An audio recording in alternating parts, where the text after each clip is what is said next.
Alrighty, everybody. Hello, hello. Welcome. I was going to say welcome back, but this is our first stream. It is Friday night, and today we are chatting about long-form campaigns. This is our first stream of this month's virtual D&D weekend. So tomorrow, as always, at 8 p.m., we will have a game going. And this month's game on Saturday night is by Dungeon Master Thomas Valley with a great group of players. Naturally, I am always, as always, ill-prepared to tell you every one of those players' names, even though I just had this up. I closed it to get stuff off my screen. But we got Paige Lightman on that one. We've got John Connor Self, we've got Mark Buffington, and we have Sean Banerjee. And so they're going to do some hijinks and make sure that the King's mead and cider continue flowing. I'm not entirely sure what they're going to get up to, so I'm going to tune in myself. So I recommend you do that. And then Sunday, we have Finway, the teen DM for, a handful of more months anyways. And she will be running a group of Jasper's ambassadors through her adventure, Dead Men Feel No Cold. So we've got Riley, Nick from Scry Society, Brianna Flame, and DC Lacerre on that one. And if you haven't seen that adventure, that one is super fun. So that's Sunday at 3 p.m. So that's streams that we'll be able to watch after this one. And hopefully, in the meantime, Graham and I can entertain you for this evening. So yeah, and all of these streams are benefiting our charity for the month, Jasper's Game Day. You know what, Graham? You know about Jasper's. Do you wanna take that bit? Sure, yeah. So Jasper's Game Day has been around now for a while. They are a nonprofit raising funds for suicide awareness and prevention. We've supported them through a lot of events. Like you'll often see at Gen Con, Winter Fantasy, and I think even in the virtual weekends, they have the reroll tickets, which is one of their best successful programs for fundraising. There's no better way to a gamer's wallet than to give them advantage, essentially. So anyway, it's a really cool, very, very clever fundraising campaign that they run. They also do a lot of other things. I know now they're like getting into Pathfinder and other role-playing games as well. So yeah, and they're doing live streaming events all of the time. They've got ambassador programs. They're partnering with conventions across the country. So if you love gaming and you want to be involved in suicide prevention, specifically helping the gaming community and youth, definitely recommend checking them out. You can get them at jaspersgameday.com to find out more information and to get involved with that. So without further ado, we're going to get into long form campaigns. So my guest for the night is Graham Ward, one of our very own Baldman Games DMs.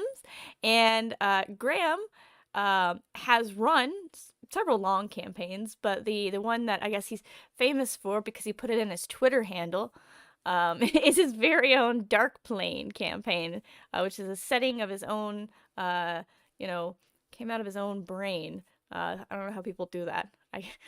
My twisted, I forget off-putting brain. I forget the campaign setting halfway through, which is why some of my long form campaigns that we're going to be talking about in a minute come from books.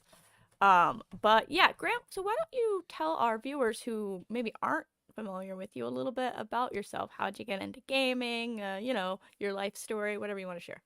Sure, thanks. Condensed version. Yeah.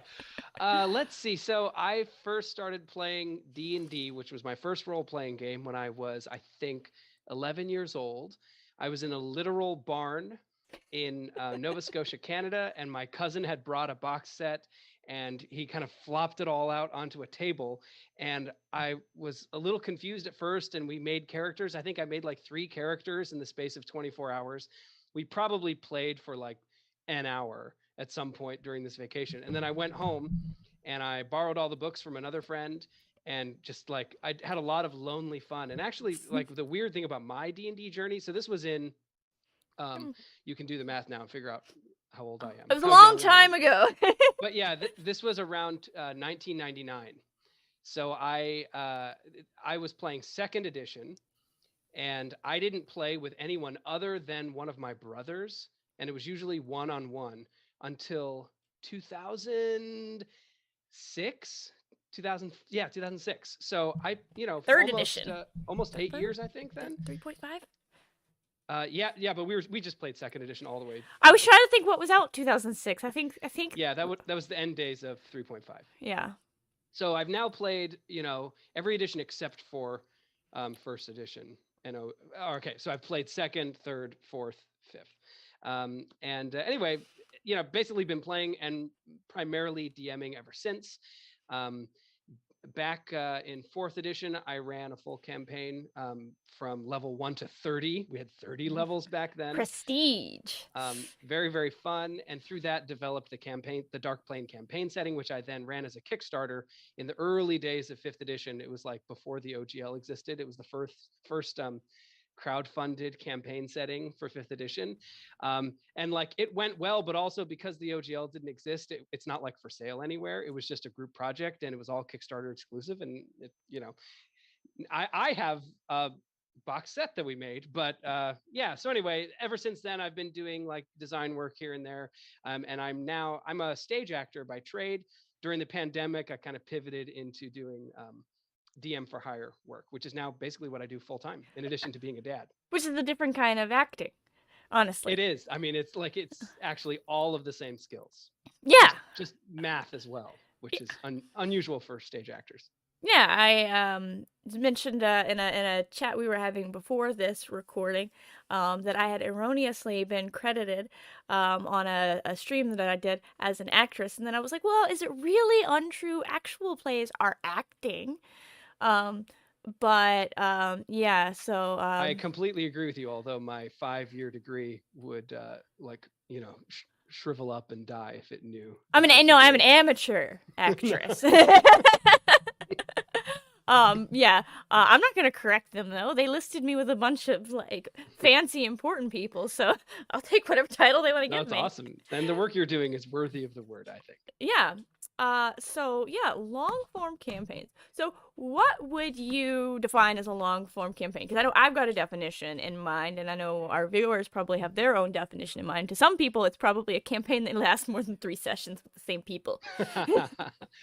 Yeah, I really think like the way the discussion will go just depends on how we want to define it. I think you could agree, maybe with certain groups that like a long form campaign has to be a certain amount of time. Or you might say the long form campaign has to be open ended and you don't know when it's going to end. It's just assumed that it's ongoing. That's like a West Marches campaign. Yeah, which I've run. I'd love to talk about that too. Some people might say it's a hardcover book, because they're long. Some of those could take like 18 months or more. So yeah, I think it depends on how you want to define it. But in my opinion, pretty much anything that's more than like 4 to 6 sessions is long form. You start getting into areas where like you have to rely on the same techniques, whether you're going for 6 months or 3 years or 30 years. I think that makes sense, and I like that definition too, especially coming at it from like the actor and all of that perspective, because a short form TV series is generally 6 episodes or so, and then if you get any longer than that, we're having like a series. We got a season, and then we'll probably get another season unless the first season sucked. Sometimes the first season sucks, and season 2 is when you're like, okay, this is getting good now, I want to watch it. And then they cancel it. But yeah, so like a short series, short run series is usually 4 or 6 episodes, sometimes less, but they're longer episodes. But so I think you're right. Something that's more than like 6 episodes. To you, does it matter if you keep the same group? Because I don't think it matters. I think it's about the story being continuous. Yeah, I think either way. I don't know if you have to say yes or no. I run 2 Thursday games that are ongoing hardcovers. One is Rime of the Frost Maiden currently, and the other Storm King's Thunder. So 5th edition hardcovers. And we have like some regulars who are generally there, and then people pop in and out. It's kind of an open table game, so anyone can just drop in and play. And I try to run each session so it feels like it could be a satisfying little 1 session story, but it's ongoing, and people are like, when are we going to get the Frost Maiden? So I think that kind of thing counts.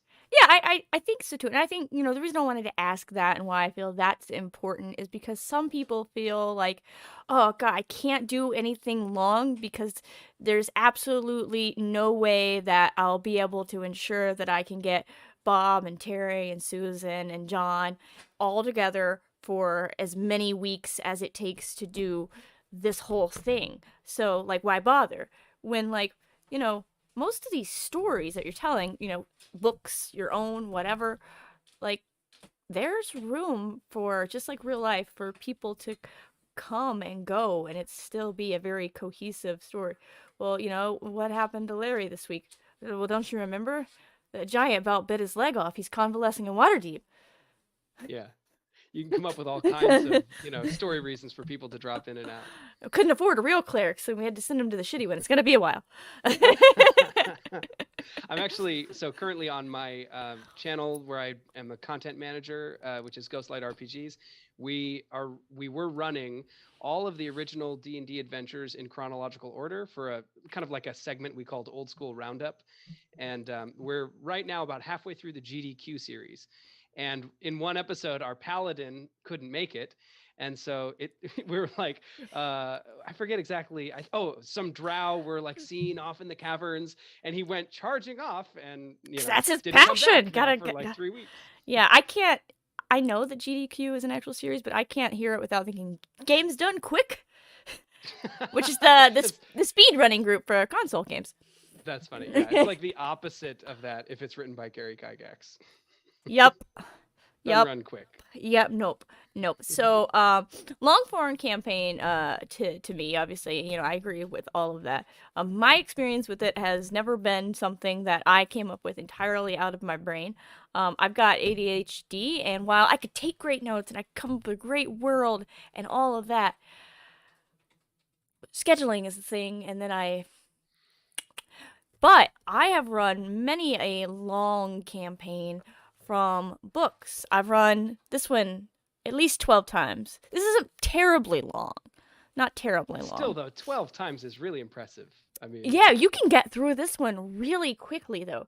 My quickest run through it, we finished it in 2.5 months, meeting once a week. Cool. We powered through it. On the other hand, the one group that I ran through the whole thing, we took 26 months. Whoa! Were you playing weekly in that one as well? Yeah. Wow. They just had a lot that they needed to do in the world. And then I took that mostly same group. We had some players come and go throughout that as well. 26 months after that was a long time. And then we moved into Storm King's Thunder, where we were on month 13 when I moved away from Tennessee. So I'm sorry, all of you. We're going to finish it one day, maybe. Probably not. Let's just be honest. But we were at a good point in the book to where they felt satisfied. So, That's good. I think we've all had the campaign fizzle or campaign suddenly freeze experience. I mean, very common. Moving over 1,000 miles, your DM moving over 1,000 miles away when you normally play together at a bar puts a damper on things. So bringing those up is really interesting to me. It makes me think of a couple things.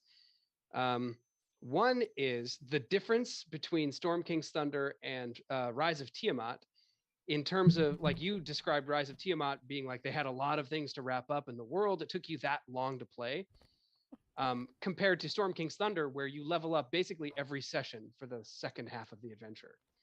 And I find that really interesting in long form campaigns. There's obviously lots of approaches you can take, but something that you'll notice is sometimes things can slow down, and leveling up or story advancement or whatever feels like it gets harder the longer a campaign goes on. I guess if you're doing milestone though, and it's just sort of whenever the DM feels like it, that you have a little more control over how that pace goes. Storm King's Thunder is like, we're going to get you through these levels and you're going to be level 10, whether you like it or not. And I think a lot of that speaks to the fact that these were written before the core books. Yeah. Were those, Kobold, or Kobold Press? Kobold Press. Yeah, these were Kobold Press. These were written prior to the 5th edition core books, or actually alongside. They were, sure. So the rules weren't done. And this was the 6th, because you got to count 2 of these, book out. So by the time we got to this, we were a couple of years into 5th edition, and they had kind of gotten a little handle on what progression feels satisfying. Yeah. Obviously, it's so different, I think, depending on even different players in the same group might feel differently. But that's like the hard thing about D&D is that it has to have like a default mode and yet appeal to everybody if it can. And so there's a lot of like, they try really hard, I think, in the hardcovers and source books to not tell you how to do things if they don't have to. Yeah, and I think Sometimes frustratingly. I think too, part of the difference that I found that made Rise of Tiamat drag on so much compared to Horde of the Dragon Queen. So the group that I took 26 months on, about 14 of that was this book, and then the rest was this, which is actually a shorter book. But this has, this is your traditional. We got a lot of dungeon crawls. We're going on an adventure. We're saving people. We're doing this stuff. We're doing politics. Yeah. And Out of the Abyss has that kind of thing too, where you do the big, meeting. I guess I don't want to spoil it, but yeah, and that's why about halfway through, there's. That's why I haven't run Out of the Abyss. We finished this. We did Prince of the Apocalypse. They're like, and then that group was like, "Do you want to do Out of the Abyss?" And I'm like, I don't know how to say this, but not with you all. I'm sorry. We want to finish another campaign, right? And they were all like, "Okay, fair." It's funny. We don't get to hang out with the little toadstool, and we're really sad, but fair. Because we'd had another group at the store at that time running that one, and they'd been in it for nearly a year and a half, and they were nowhere near the end of it. So we were like, no, perhaps not. So how do you keep your groups moving along? That is a great question. Things can move pretty slow. It just like everyone has a different style. Some people are kind of breezy and they might, for example, like just get the shopping done between sessions. No one, you're not going to like do the shopping mid session. You're not going to do the critical role. Like let's role play all of our transactions for like 2 hours. Which, it like they make it fun. And if you like critical role, you're just all in. But I can see why some people wouldn't like doing that in a casual home game. But then some of our shopping that way because the market's a great place too to get information. We're buying goods, totally just goods here. We're not shaking people down. Yeah, DM might have the style where they want to drop in information, as someone's shopping or like give clues and things like that. Like that's cool. That's your style. I got my handouts in the book. It really depends. One of the things that I found really freeing that made my prep super easy was running 2-hour sessions in hardcover adventures specifically. Because I found that, and maybe it's just like I do have an improv background, so I have to kind of take that as a grain of salt whenever I'm talking about this. But I feel like I can vamp anything for 2 hours.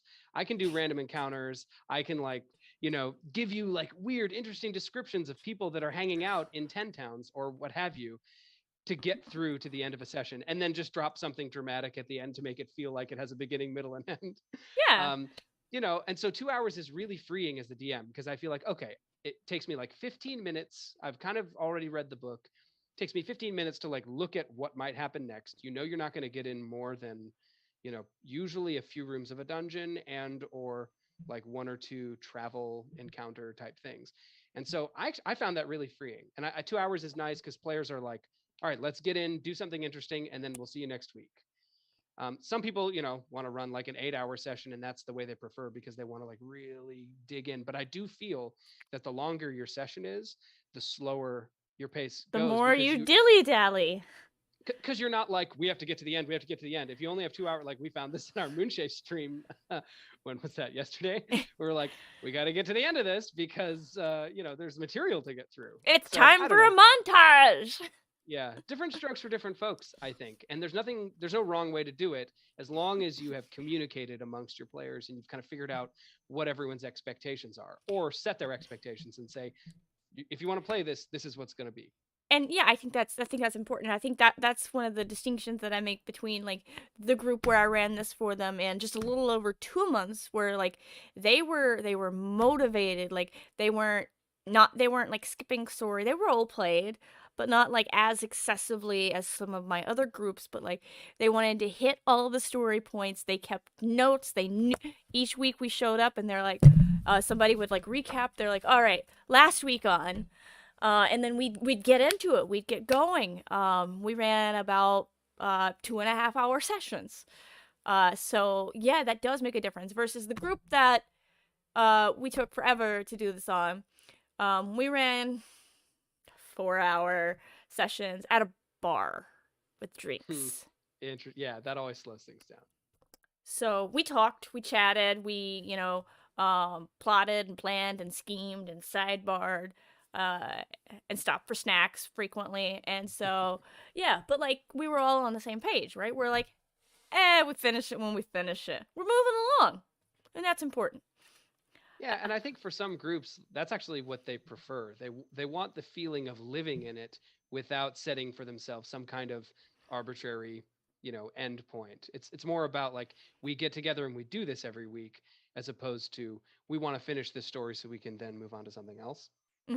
Just depends on what your expectations are. Yeah, and too, I think a lot the experiences that the players have had. I find that when I've got a group of players who they've only played at conventions, Gen Con, Origin, so on and so forth, they are used to time constraints. You got your 4 hour block. You got a hard start and a hard stop. No ifs, ands, or buts about it. Your DM's got something Yeah. else to do after this. Even if it's go take a nap, okay? You need a nap. They've got something to do. You got places to be. You can't be at that table. So they're used to, all right, we've started, okay? We have a feeling we know where this is going, and by the end of this, we're hoping we reach that, so we're pushing it all forward. They're pushing it. Because, like, that's what they're used to. They have to progress the story. And so it's not like I'm forcing it on that style player versus, like, the people who have learned about D&D from, actual play shows where it's mostly improv, a lot of role play, less dice and combat. They're just like, I don't know, I'm here to chat with literally every single person in this tavern. And I'm like, okay, they all of a sudden all have names. Yeah. That are not. That's 15 minutes right there, being like, okay, I gotta write down all these names that you just made. I'm hopeless. It's a godsend that I stream a lot of the games that I run, because then I can go back and watch the VOD and remember what the NPCs are named. Oh, I've got I've got a spiral notebook here. It's a little small one. Let me get to where, and like I just like I doodle down character, a little something about them when we run into an NPC where we've just done combat, and like if I didn't have my notebooks and stuff, like we ran into an archaeologist and a washed up singer. They decided that they wanted to turn them into a one-man band. Things good. like that. Like, otherwise, like, you want me to name every NPC in here? Okay, don't expect me to remember them next week. You mean his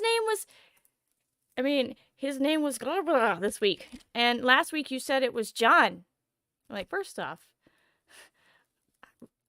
I highly doubt I named him John. If you just kind of like mumble and move your fingers past your mouth, you might get away with it being whatever. I frequently name my NPCs previous players' character names.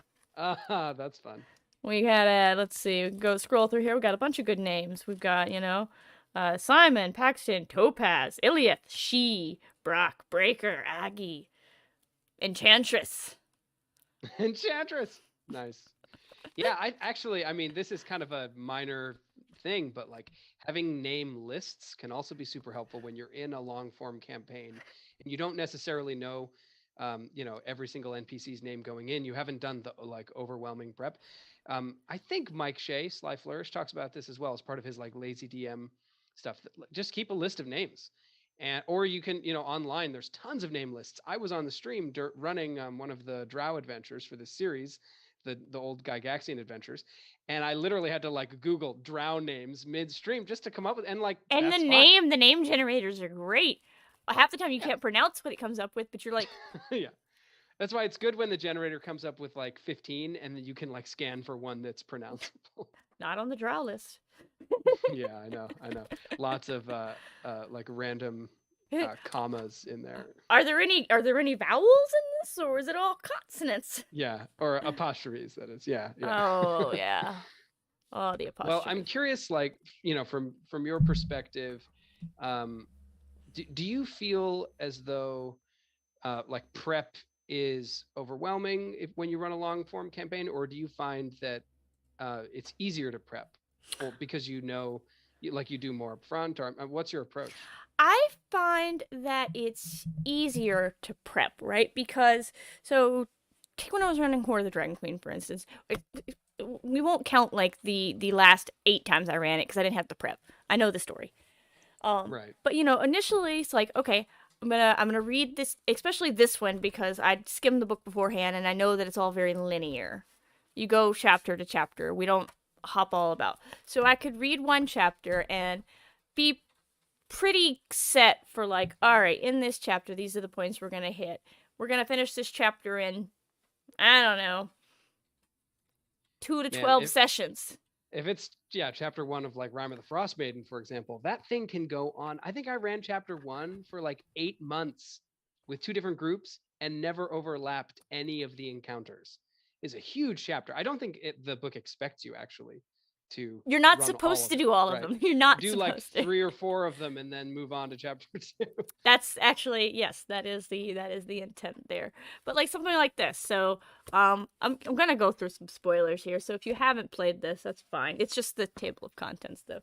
Like chapter 1 is greenest. So you're doing the whole village, the encounter with the blue dragon and everything, and figuring out like what's going on here. And then you head over to the raiders camp. So you've got pretty like encounters here, encounters there, and then dragon hatchery, where I swear to God, every time they're like, can we take an egg and raise it? Okay, cool. Whose fire breath are you keeping it warm with? Why you gotta be like that, Jenny? and then you've got some travel time. We're back here. We're helping them with construction, and then the chapter that always takes me the longest is when we go to Castle Neatar, or I don't know pronunciation again, not my strong point. And like from there in the hunting lodge and up to the castle and the clouds, like we've got a lot going on. So like I could pretty reliably be like, all right, I've got my pace set based off of chapter 1. I know how this group is going. So like I'd know like when I need to read the next chapter to refresh myself on like, how does that go again? What are the NPCs here? So like I find that long form campaigns tend to be easier on prep than like if I'm trying to run a bunch of one shots, because when you're going to run a one shot, you got to read the whole thing every time. Yeah. And you have to prep for like, okay, so I've read the whole thing, but like the whole thing doesn't give you like you know what the beginning is, you know what the objective is, you know where they got to get to, but like in a one shot, like they're never, it doesn't matter how good of a writer you are, you're never going to capture all of the options for how the characters are going to approach it. No adventure survives first contact with players. And so, you're having to do that prep, you're having to get all of the NPCs every time because it's a new story every time. I mean, they might be loosely connected, but like it's more difficult because like especially in a long form campaign, like yeah, we go to a new place, but like they're not all new NPCs. We brought some of them from the past. They came back. We don't need to come up with all new personalities. So like I do find that it's easier to prep for this. Especially because it is long form, so like all right, here's the path and they wanted to wander over here off of it. All right, cool. I don't need to prep anything for that. That's where I'm improving. So like you let me know when we start heading back toward the path and I'll pick the book up again. Yeah. Yeah. I gotta say, I'm a huge fan of Sly Flourish's approach because if anyone's not familiar with Mike Shea's work, definitely go check out slyflourish.com. He's the Lazy DM. You may have heard of the Lazy DM's workbook, the Lazy DM's Companion, The which I think companion is the newest one. Yeah, highly just highly. finished the Kickstarter or Yeah. just delivered it. Yeah. I love his approach because essentially he says, all right, we're assuming you're running some kind of long form thing. All you need to worry about is your next session. Mhm. And in order to address the next session, you start off by looking at who the characters are and what elements of their story, their personal stories might show up in the session. It may not be any of them, preferably somebody, right? And then he comes up with what are some like big like set piece fantastic locations they might see? Maybe it's only one, maybe it's two. If you're in a dungeon, that's super easy because you're like, what's the most interesting room in the dungeon? And there you go. And then he's like, what other like secrets or clues or other things can you sprinkle in? And then he has some other steps. I think there's like 7 steps, and you don't necessarily do all of them, but you could put it all on a 3x5 card, and there's your session right there. I mean, it's very, very approachable. So anyway, I'm done with my commercial, but I really love Mike's approach, and I've used it a lot when running long form stuff, because if you can get your prep shorter, like you're saying, Ginny, it makes it actually easier to run something long. Sometimes you have like up front, like you got to read or at least skim the book up front. Yeah. But then once you've done that, it's like I can get my prep down to like 15 minutes for some of these. And I use Mike's methodology a lot. Actually, not when I'm prepping adventures, although I totally do it there too, but when I'm writing adventures. So like you said, like you said here, we've got, so this is part 1, part 2, actually this is the call to action. Part 1, like what's the important things here? So let me put it on the screen here. We've got location. We're going to Maelstrom. So that lets me know I got to get a Maelstrom map. I need to have, the pertinent details about Maelstrom in my brain pan, because they're going to ask me, well, how tall are the ceilings? How do the rooms, how's it laid out? Which is what the map's for, because I'm never going to remember that. What are the secret entrances and exits? Like, who lives here? That kind of thing. And then, like, why are we going to Maelstrom? This is an ongoing storyline, but we're past kind of the point that I wrote this adventure in. So if you're playing Dreams of the Red Wizards and you haven't played number 4 yet, earmuffs for like 30 seconds. We're in Maelstrom because King Hecaton is missing, and the Wormscombe throne has been stolen. Why? Well, why are we going there? Well, the giants want the scepter that you have, and you've been hired by Princess Sarissa. And where do we go from there? What do we figure out? We figure out Hecaton was attacked by Dracolich and small folk, very important, and that the Cult of the Dragon were there. Where'd they come from? The Mere of Dead Men. All right, that's everything that we need for that whole part, which runs, by the way, about 2.5 hours. Oh yeah, I ran that I don't know, a few months ago. 2.5 hours at minimum. But I would say your entry in that arc, the like 4 to 8 arc, is by far the closest to actually fitting in 6 hours. The rest of them were like, what am I going to cut to get this DRW adventure? I'm sorry, Ben Heisler, and your 99 pages of 6-hour adventure. I love that adventure. Is that 5? Yeah, it's 5. That's right after mine. But it's so there's so much content there, though, to prep. It's great. It is. All of the adventures there are great. I think I actually stayed up till like 6 a.m. the night before I ran that, because I was like, whoa, there's way more here than I was ready for. So that's the opposite of all the advice I was just giving. Like, that was not 15 minutes. Yeah, because that one... Right. One-shots can be, work intensive. And that one came right after mine, where like I had already been, writing stuff, and my last writing project for Organized Play had been Season 8, where we suddenly changed tactics from all of the other previous written stuff, and the directive was, no, that's too many words, take some off. Mm-hmm. And then you hand it in again, no, take half of these off. And then you hand it in again. Each thing needs to fit on a single page, and I'm like, wait, where am I supposed to put any words? Can I shrink the font size? No, we've increased it. And I'm like, you're killing me, Smalls. I gotta say, like, running, I love running. I've done some of the layout for the Moonshade adventures, and I love doing the layout for the ones that came during Season 8, because they're so much more approachable, and like, you can digest them much more quickly. Therefore, the lazy DM. Therefore, the DM who is prepared to get there. I just need the basics. I need the what's the important bits? Everything else in between, you've given me enough backstory and enough lore knowledge that like I'm winging it. And that was what I loved about Season 8. So I came off of that, and then several months later, they're like, write this thing. And I'm like, okay, I need to make it as minimal as Season 8. And they were like, oh, no. The more like the previous stuff. But like, I was like, this feels like a trick. I'm going to still keep my word count down. And then Ben didn't get the memo. So mine came in at like, I don't know, what was it, like 36 pages, and then Ben follows me with 99, but they're supposed to be the same runtime. Yeah, that's tough. That's tough. But Ben's work and yours is just phenomenal. Brilliant. I Yeah, absolutely love those absolutely, adventures. absolutely brilliant. But that goes to show you like how variant like one shots can be. You're like, all right, Hmm. so I know exactly how much time I'm gonna need to allocate to prep. No, you've just lied to yourself. Yeah, yeah. That makes me think of something, which is when I'm running a long form game. I actually had a Twitter thread about this recently. I sometimes feel constrained if I'm running like a string of one shots as one ongoing game. So, for example, the DRW is the perfect example. That was the impetus for this thread that I posted. But because sometimes if you run one shots together, the one shots are set up so that people can hop in, get the information from like a quest giver right away, and then jump in, do the adventure, and be done with it. Uh, but obviously, if you're going to be having the same group go through it, one of the challenges is it can feel like you're taking their agency away. It can feel like your NPCs are just like pushing them down the railroad track. Mm-hmm. So one thing that I find really useful in long form campaigns, and this kind of connected to the stuff with Mike, where you like look at the characters, start with the characters, and center their choices.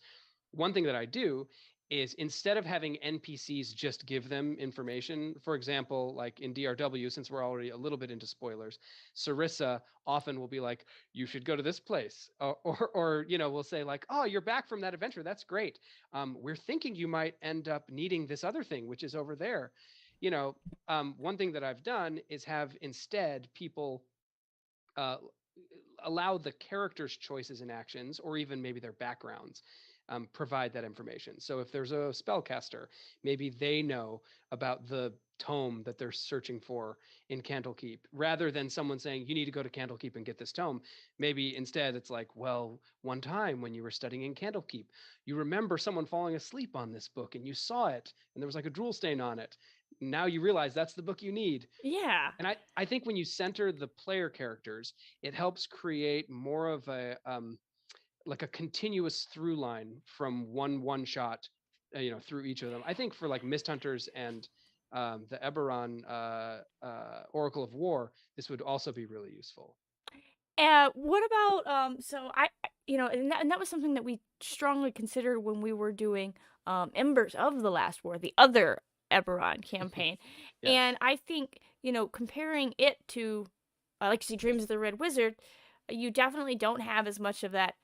Oh, you've returned. Now you need MacGuffin B. You've turned an Right. A. Yeah. It was there's an ongoing mystery, and we're showcasing different locations throughout the city, but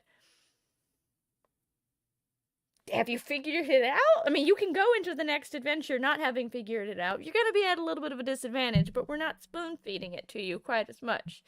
And like, I think that was I think that you got to make a very deliberate choice when you're trying to put together a long campaign of one shots.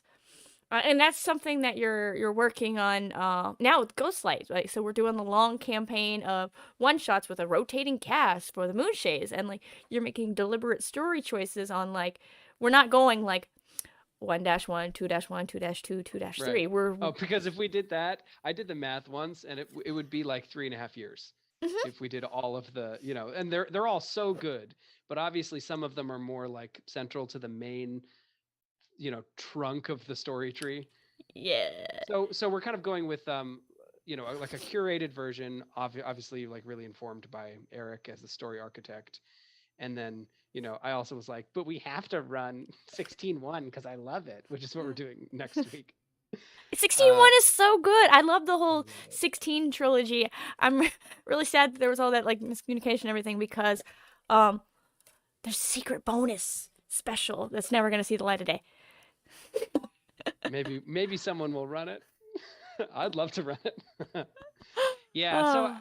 so I think that obviously once you've got the adventures in your hand, you can look at them and kind of make that choice. What works Mhm. for your group. Also knowing like how many players you're going to have being consistent from week to week, or however frequently you're running.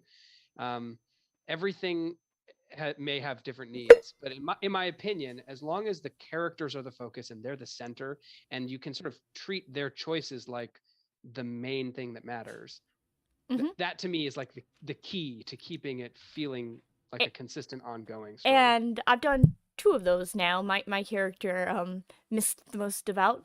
Yeah. And they weren't consecutive stories in the thing, but like you said, we really focused and centered the characters. The characters are here in the Moonshae, and we're investigating this thing. And then Mist felt really connected to all of that because there was an NPC that they grew attached to in the first one, and then the second one, like, there she is again, in trouble again. Oh gosh, Mist's here to save the only friend I've made so far here. And so, like, really centering that, like, really works, especially in a story like that where the Moonshaes are so NPC driven. Yeah. Yeah. And sometimes, with any long form campaign, hopefully, like if you're running a hardcover or a series of one shots, which NPCs are going to end up being central. And so often, We don't what kill I them, like so to we do, don't kill them. yeah, yeah. I think I got this idea from Power Score RPG, which is a blog that discusses the D&D 5th edition hardcovers. So in their Storm King's Thunder one, they gave suggestions for like specific background experiences to give each player character that would tie in later down the road. And I've started doing this now pretty much every time I run a hardcover. So, for example, when I run Storm King's Thunder the third time, um, someone knew Felgalos the dragon. Someone had met Queen Neri when the character was young. People had different connections with different characters, and then so when they pop up in the big sandbox, or toward the, I think someone was like, my dad was a torchbearer for the Gray Hands and met Harshnag, and so Oh, Harshnag nice. knew my dad.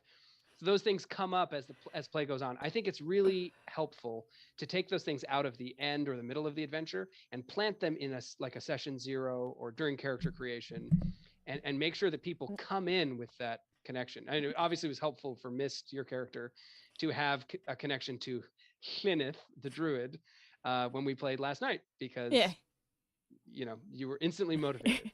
And it's funny you mentioned like somebody having like guides and stuff for the hardcovers. That was one of the things that there's a guide to Storm King's Thunder on the DM's Guild by Sean McGovern that, like, bless you, Sean, for enabling my laziness.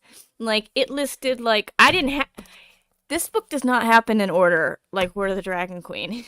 Woo! So it basically had that, hey, if your players do this, you need to go read this. If your players do this, you need to go read this. So I didn't have to read the whole book first. Mm-hmm. Well, and even when you do read the whole book, it can be very difficult to correlate the things that you read, because, for example, if anyone's read Storm King's Thunder, they know chapter 3 is this behemoth. It's a beast. Mm-hmm. It's by far the longest part of the book, and it contains basically an encounter, or at least a description of every single location on the north of the Sword Coast. It's huge. And again, kind of like Rime of the Frost Maiden's first chapter, they don't expect you to run all of it. But if you're a DM like me who really likes to find emergent story arcs, like something that happens in play that you didn't plan ahead of time, I really love Storm King's Thunder, because I'll be like, oh, so you're going over to Xantharl Keep? And I'll just I won't have prepped it, but I'll go to the Xantharl's Keep section. I'll read it for like 2 minutes, if we like take a break or something. And this is where the 2-hour session comes in really handy, because you can vamp to the end of the session and then read it afterwards. But you're like, oh great, there's this thing going down at Xantharl Keep, and you can kind of set it up. And it's usually like every location is basically like one encounter, like half a session, or if you're running 2-hour sessions, I think that's about the length of each location. And you could run that sandbox forever, or I would say run it until it stops being fun, and then move them on, have them meet Harshnag and move on. I also found my my Shakespearean knowledge of King Lear to be very helpful here. Yes. That is inspiration for this book for those people who may not know. If you read through it, it becomes abundantly clear, though. So like that was one thing where I was like, okay, haven't read that, but I know how this story goes. Somewhere in here, there's a section where There's gonna be a parallel to this event. I just gotta find it, because that's what you guys are Yeah. facilitating right now. You're definitely leading in that direction. I remember Chris Perkins talking about King Lear, when they were marketing it and thinking that's cool. I really want to run that. And Yeah. it's turned out to be my favorite hardcover. But it also, it matches my style. You may find another hardcover that matches your style better. Like a lot of people love Waterdeep Dragon Heist because it's like city based and everything's right there. You don't have to travel for like 3 sessions to get to a location. Everyone's got different ideas. I mean, that's why we kidnap an airship. I mean, they totally give it to us. But my players have, they've all decided that we've stolen it. After half of them tried to marry the giantess they found crying. I don't know if anybody ever thought that was gonna play out, and I'm like, We've all seen that. Well, some of us may have seen the Futurama episode about yes. that. Yeah, so I will say I have found with 5th edition, there are so many helpful resources for every single hardcover. That's true. It's kind of fun. Like there's a whole ecosystem because 5th edition source books don't always give direct advice like, hey, if you're going to run this adventure, these are the things you need to keep in mind. Here are some tricks to help you work it out. Because that doesn't exist necessarily in the book itself. There's always like blogs, YouTube series. I mean, there's so many things for every single hardcover. Like, and by I don't even doesn't wanna, like, always exist in the book. right? What you mean is it doesn't ever exist in the book, I mean, really. almost never. But there's great guides on Curse of Strahd, great guides on. Yeah, so blogs, and if you don't want to scour the internet for blogs, there's a guide or 12 for every hardcover on the DM's Guild. Oh yeah, DM's Guild has Yeah. tons of that stuff. Yeah, so, great resources, and, then you can find people who give, like, synopses of their groups playing through it, like, was it Merrick or MT that does all the playthroughs with his group and posts them all up, the postmortems? Yeah, Merrick Blackman Merrick, often does that. yeah, so, Merrick's Musings does that, and, like, other, DM David, like tons of bloggers out there who like break things down bit by bit to where you're like, that's how that's supposed to go. Yeah, and like if you're into podcasts, Mastering Dungeons will often do like a walkthrough. They did a walkthrough of Rime of the Frost Maiden and others. There's the Tome Show has Behind the Screen, which is a segment where 3 DMs talk about their prep. And sometimes, like there have been times where I was running Storm King's Thunder or something else, and I'll just listen to the like 6 months of episodes where one of them is running that adventure and hear what their take is. And like Tomb of Annihilation, there's a lot of great advice that they gave for running that, and it totally defined how I ended up approaching that hardcover. So there's so much good stuff out there. The internet has been nothing but a blessing for DMs in 5th edition. Yes. And, often you can literally find an actual play where they are playing a loose version of the book. If you don't want to, adhere to the book very firmly, you want to be like, I want something more interpretive. There's an example out there. It's there. And like that is definitely one of the great things. There's also, like if you're making your own campaigns, guides out there for that too. Like tips and tricks on how to run West Marches. What is West Marches? Can we talk about West Marches? Yeah, let's talk about West Marches. Okay, so this is a really interesting style of play. I think a lot of people learned about it from Matt Colville, who did a video or 2 on the format. It was invented by someone else whose name I'm not sure of, but it became a style of play that essentially represents when the players are in control. So generally speaking, you'll have a map. Like when I ran my West Marches campaign, I made this map for them, and it has hexes, and they started off in the city of Ajma, and they could move all around the jungle and encounter all kinds of things. And the idea was that they all were sort of contracted by the local ruler to like explore the jungle, and each character had different things that hooked into different parts of the jungle that they might be interested in. But the format is that the players decide when they want to play a session, based on the DM's availability, and who's going to go. You might switch up the player lineup for different groups depending on where they want to be.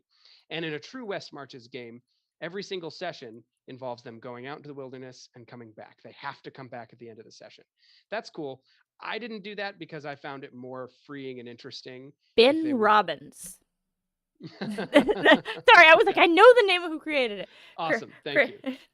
Yeah, Ben Robbins. So, so West Marches is cool. It's an interesting style of play. It's great if the DM is feeling like, I'm so tired of having to be the ones doing all the scheduling, pushing the players to take action. I want them to be invested. I will say though that I've also tried West Marches campaigns that backfired, where the players just weren't interested in being in charge, and so you have to kind of know your players and figure out what works. The biggest one I ever ran was 25 players. And so they would have somewhere between 2 and 5 groups out at once. They were all exploring the same jungle. So they'd like interact with similar things. And some of them would bring information that someone else didn't have into another session with a different group. And it's a very cool style, but it's, it's definitely worth reading up on and seeing if it's to your fancy. Yeah, and I actually I'm going to read this little blurb here from Ben that I found, and I'm going to try my best to remember to link this in the chat while this is live. So West Marches was, something that he came up with because he wanted something that was like the opposite of a normal weekly game. Couple of 3 points that make it. There's no regular time. Every schedule for him, anyways, was scheduled by the players on the fly, which works for, some people. There's no regular party. Every game had different players drawn from a pool of around 10 to 14 people, which allows for those interactions, like you say. And then there's no regular plot. It's a sandbox game. So, as he says here, his motivation in setting things up was to overcome player apathy and mindless plot following by putting them in charge of both scheduling and what they did in game. Secondary goal, which resonates really well with me, was to make the schedule adaptable to the complex lives of adults. So the ad hoc scheduling, flexible roster meant that people got to play when they could, but it didn't hold it up for everyone else if they couldn't. And you don't feel bad about like, I can't make the game this week, because you get that innate sense of like, oh, I'm the shitty person here. And then like letting the players decide where to go also like nips that DM procrastination like right in the bud. Like, I mean, you don't have to, you're not having to prep everything, so like you're not the bottleneck. And like, that, yeah. And his was set on the edge of civilization, the eponymous West Marches, and therefore there we go. I have no idea what year he created it in, but created by Ben Robbins and popularized by Matt Colville. It's been around at least 10 years, probably more. Yeah, and what made me laugh was when I Googled West Marches, the first thing that came up was Mike Shea's article. Oh, that's cool. Yeah, he's got some good. I mean, I will say my primary resources when I'm looking at just general techniques for running long form campaigns tend to come from Mike Shea, Sly Flourish, as well as the Alexandrian. Justin Alexander is an amazing D&D blogger who's been doing this so much longer than a lot of us have even been playing D&D. Since blogging first started? Yeah, and he also now has a Twitch channel and YouTube and like all kinds of stuff. So both of them I find to be awesome resources for DM techniques. And I mean, there was a time when I was really pushing myself and trying to like, I want to get better at this. I want to get better at this. It was before I was doing it for hire, where I was like reading through the Alexandrian blog, like post by post from his, getting started page, and like taking notes like it was an online course. And I think that's the level of value that you can find for a lot of these. Yeah, and the second thing is a Reddit thread, a guy talking about his lessons from West Marches, based on 600 plus games experience. So, I imagine you can find some what not to do's in there. Yeah, so lots to go on there. Like that's definitely one very popular methodology of long form campaign, meant for adults. Because what's your schedule look like this week? Well, right now it looks like, but consult me again at 8 a.m. tomorrow, and then at 8 a.m. the next day, and then so on and so forth. I will Um, say for West March's games, something that you'll find really helpful. It tends to take the form of a hex based, wide wilderness map. I think is usually the most helpful. Doesn't mean there aren't dungeons and cities and other locations on there, but the Hex Crawl is kind of a format where players have a default action that they might take. Like, for example, it might be exploring one hex on the map. And, if obviously when we're talking about hexes, we're talking about a hexagonal grid that covers the whole map. I Like, mean, for example, in the keep talking. I'm gonna um, grab it. yeah, in the Essentials kit, you'll find this map of part of the Sword Coast surrounding Neverwinter, and there's a hex grid on it, and there are different locations depending on which hex you're in. And so you actually could run a really cool Oh, West I've got Marches style game. glare, but you can go off Ooh, into. pretty. Oh yeah, yeah. You can see everything on both my screens, everybody. But yeah, off Yeah, into it's like gorgeous. this is not for. I don't even know what this is from, Alan. The Haunted Steps. The haunted steps. So yeah, so you got your vast terrain. This is in glass, so it's very very glare right here. Thank you, Wow, everyone. Welcome to my beautiful living though. room. But I can yeah, see myself. exactly. So you got that whole big wilderness area, and you're just like, okay, we're doing this hex. And a hex is, of course, on a map like this, it's not like, a hex is like 500 feet. No, a hex is like a big Yeah. space.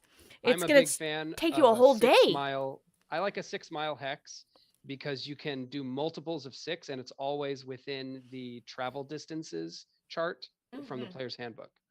So you can do, I think it's like 24 miles on a normal 10-hour march during one day, or you could do 18 if it's difficult terrain or if they're going slow, or There's you no can move. scale on this map. Sorry. Yeah. Anyway, I find a 6 mile hex super good because you can go like they're either going 3 or 4 hexes usually, and Mm-hmm. that way you only have to plan out what's within 3 or 4 hexes of their current location, and then it helps you kind of narrow down your focus, and where they're going to go more or And, less. and I like that. And if you want like a nice introduction to a hex crawl while still doing more of a traditional D&D, Tool of Annihilation. Yeah, absolutely. It's a timed hex crawl. Yeah, yeah, right. It's kind of an oxymoron that way. Like usually a hex crawl purposefully doesn't have a time limit, because you can like have fun exploring each thing. To Annihilation, there's a little bit of being like, we can't have fun. We can't wait around for the fun here. We've got to go save. We the can't captives. stop here. This is backcountry. Right. Right. Yeah. You know. Obviously, like we've said, there's so many different ways to do things, and so it's about kind of collecting your tools and figuring out which are the ones that are going to help you and your specific players get the experience you want. Yeah, and I think, that is an excellent note to leave this off on. We are slightly over our hour, but, that's fine. Any other sage words of wisdom that you want to share on this before you tell everyone where to find you online? I would, yeah, love to just share one more thought, which is I'm a huge proponent of mixing and matching sections from the hardcover adventures. Every single hardcover tends to conform to tiered ranges, and often you'll find that there's a nice story break between tier 1 and tier 2. And if they go into tier 3, sometimes like the final chapter or final couple chapters. In AL, you can actually do this legally in AL because a chapter is considered an adventure usually, by the new rules. So what I did, for example, was I ran a group through chapter 1 of Rime of the Frost Maiden, and then launched them into chapter 2 of Storm King's Thunder, which starts at 5th level. So they had Yes. like gotten to 5th level, and then were in Bryn Shander, and that was where they began the Bryn Shander giant attack from Storm King's Thunder. So they did the beginning of Rime of the Frost Maiden, then they moved to Storm King's Thunder, and then you could even stitch them into something else. Like you could go into the back half of Out of the Abyss after doing just the Hex Crawl or the like sandbox chapter of Storm King's Thunder. I'm a huge fan of that, and I think that I would recommend also another video by Justin Alexander on the Alexandrian. He calls it the campaign stitch, which is mixing and matching NPCs so that you can keep like a better through line. It's a way to help bring two different stories together by, for example, taking two NPCs that are in each and just making them be the same person, and then Mm-hmm. boop, instantly you've got like a Lego piece connection And between the these two. stitch well as all, and also really help you Yeah, I tell bet. the giants versus dragons kind of saga that's Mm, going on in the background of the world always. that So would be like, awesome. yeah. Yeah, Um, so in AL even, this is a cool way if you want to incorporate hardcovers into your adventures. You know, you can also incorporate things like DRW. I'm running currently a Storm King's Thunder game, which began as Storm King's Thunder, went into DRW, and then eventually will be, you know, like moving on into other stuff, potentially Moonshay tier mhm. 3 stuff. You Nice. know, anyway, you have a lot of options, I Yeah. guess is the point I'm making. And if you're doing long form, it only opens up the options Yeah. even more. It's You very cool. need not feel constricted at all at that point. Yeah. Alrighty. Well, Graham, thank you so much for being on today, and Thanks for having me. yeah, Pleasure. for sharing all of this knowledge. Graham and I could talk about this for several more hours, but we shan't. Not today. But anyways, Graham, where can everyone find you online?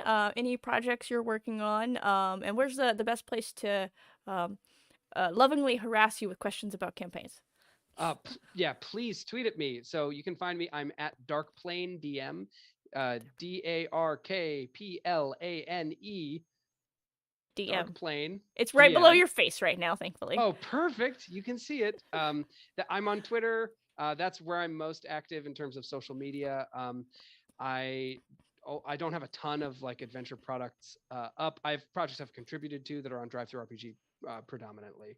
But yeah, follow me on Twitter. I also GM for hire, so you know you can find me on Start Playing Games, and I run games all the time, full time. Yes, yes, definitely And then you recommend can that. also find my streams on Ghostlight RPGs, which is on Twitch and YouTube.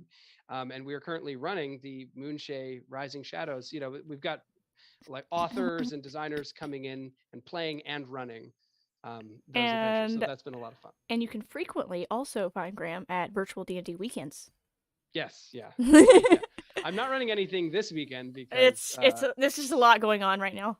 schedules. Yeah, but yeah, I usually run at least one thing, sometimes more. Yeah, scheduling is a thing. You can, of course, always find me at Ginny Loveday on all the things, including the YouTube.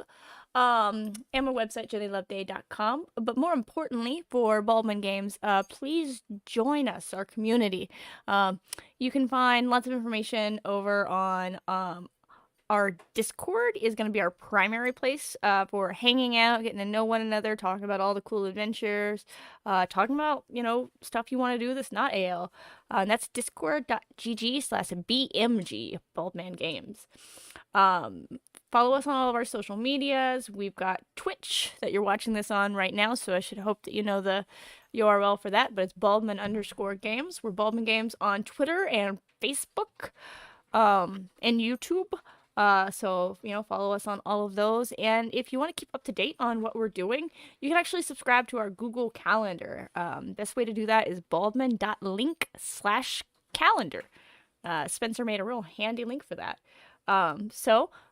If you're not playing in any games this weekend and you want to, there are tickets available. You can grab a seat and sit down and play tomorrow or Sunday or, you know, not tonight by the time this is over. So, but we got the rest of the weekend. I think I'll pick up a ticket for tomorrow. Oh, I'm still undecided. I might. But yeah, if you've got any suggestions about what you want to hear us talking about in the future, because we're really good about talking about stuff and things, let us know. Tweet us. Talk to us on Discord. We got a whole channel on Discord for you to talk to us about streaming stuff. And most importantly, thank you for tuning in to listening to us Babylon, and continuing to tune in to listen to us Babylon and come and hang out with us. Without you, we wouldn't be here. Yeah. I mean, you know, we'd be here, but not like here. Yeah. The important thing is, yeah. And I'm apparently obligated to say that you should. I can't say smash that like button. Follow us on Follow us I on won't drop to the depths. Yeah. Follow us on Twitch. That's free. Or if you really feel inclined to do so, you can give us your free Amazon Prime subscription. Or if you want to give us your money for a real subscription, you can do that too. I don't know why you would, but we'd like you if you did. So, up to you. Until tomorrow, someone else who's not me will be back with a stream. All right, that is it for tonight. Thanks again, Graham, and thanks everyone. Thank Bye. you.